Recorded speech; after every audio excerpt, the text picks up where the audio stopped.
ថ្ងៃនេះមកមើលស្រូវបន្ទាប់ពីព្រោះបានរយៈពេល4ថ្ងៃ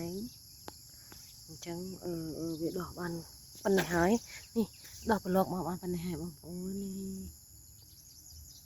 ដើមស្រូវដោះហើយអញ្ចឹងពេលវាដោះតែបានប៉ុណ្ណឹងហ្នឹងតើយើងគួរប្រើថ្នាំបាញ់ហុំស្មៅមកបេដានីល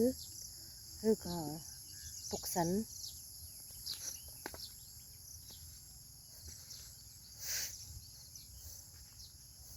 នេះ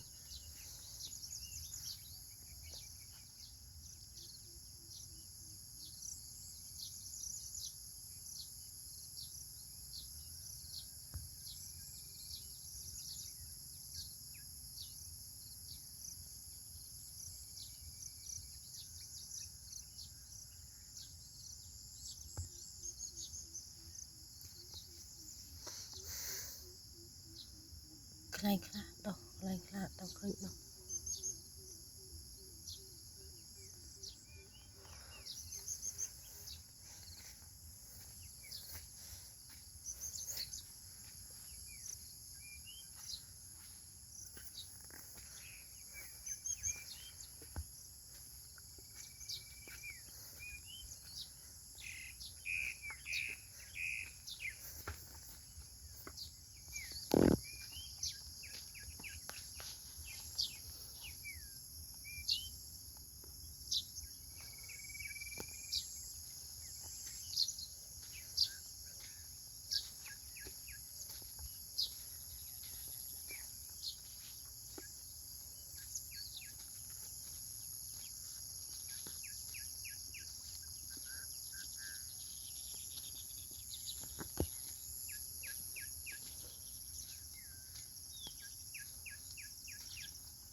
នេះជា